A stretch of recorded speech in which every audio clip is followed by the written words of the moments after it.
Est-ce que je peux être honnête avec toi? Je t'ai déjà parlé de la première compagnie que j'ai essayé de m'ouvrir quand j'avais à peu près 20 ans? Ah, écoute, cette première expérience-là a été vraiment une catastrophe! Attends, je t'explique. Quand j'étais dans la vingtaine, j'avais encore un peu de cheveux et je me suis découvert un certain talent pour le tam-tam. J'aime ça le rythme, mais je veux t'expliquer pourquoi ça a été un grand flop. Moi, je me suis dit, vu que j'aime le tam-tam, ben, je pense que je pourrais en faire une business. Fait que j'ai longuement réfléchi, à peu près 1 heure. Puis je me suis dit, ouais, je pense que je vais acheter des tam-tams, puis je vais aller donner des cours de tam-tam dans les écoles primaires et les maisons des jeunes. Vu que j'étais pas full expérimenté, je me suis dit, c'était un bon début. Fait que j'étais allé au magasin de tam-tam, je me suis acheté 50 tam-tams comme ça. Tu sais comment ça coûte, 50 tam-tams? Mais moi, je me suis dit, hey, ça va être le fun, les jeunes vont triper. Mais l'affaire que j'avais oublié de penser, là, c'est que les maisons des jeunes puis les écoles primaires, ils ont pas d'argent! Fait que le seul deal que j'avais trouvé, c'était genre 2$ par élève pour un cours de 30 minutes. Hey, tu sais-tu que ça te prend une vanne pour charrier 50 tam-tams? Fait qu'aujourd'hui, j'ai dressé une petite liste des 5 questions qu'il faut que tu te poses avant que tu te lances en affaires. La première question qui est importante de réfléchir, c'est est-ce qu'il y a une entreprise comme la mienne qui existe à 4 parts sur la Terre et qui a un certain succès? Si tu es le seul au monde à faire quelque chose, oui, tu peux dire j'ai une idée de génie, personne n'y a pensé!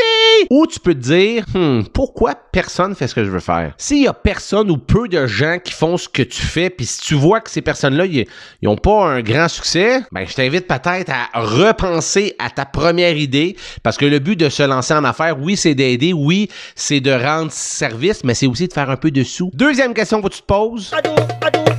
Est-ce que la clientèle auquel je m'adresse ou le marché que je veux cibler est viable? Dans le sens, est-ce qu'ils ont un petit peu d'argent pour pouvoir acheter ton produit? Dans mon cas, il n'y avait pas de sous, c'était pas viable. Oui, c'était plein de bonnes intentions de vouloir donner des cours à des enfants. Mais pour le trouble que ça donne puis l'investissement initial que j'ai fait, ça vaut pas la peine. Troisième question à se poser. Est-ce qu'il y a une personne que je pourrais appeler qui fait ce que je veux faire et qui pourrait devenir mon mentor? Moi, j'ai testé plusieurs petites entreprises au courant de ma vie et à tous les fois où je me suis collé, où j'ai demandé de l'aide d'un mentor, mes affaires ont explosé, ça l'a avancé beaucoup plus vite. Un mentor, on peut en trouver un qu'on va payer, ça va être un coach qui va vraiment vous aider parce qu'il a déjà passé par où est-ce que vous voulez aller, il a déjà fait le chemin. Ou vous pouvez même trouver simplement un mentor, ami, que oui, il a fait le chemin, que là, il peut juste vous conseiller, tu l'appelles, tu as une question et ça va vous faire sauver un temps fou puis ça va aller plus vite. Le quatrième truc à faire avant de se lancer en affaires, vous allez étudier les publicités de vos compétiteurs. Ouais, on joue au ninja, là. Dites-vous que les entreprises qui ont du succès dans la future entreprise que vous voulez avoir, ben, ils ont déjà fait plein de tests probablement. Ils ont essayé plusieurs choses. Puis les pubs qu'ils font présentement, ben, c'est sûrement qu'est-ce qui marche. Là, le but, c'est pas de copier, là. Le but, c'est simplement de s'inspirer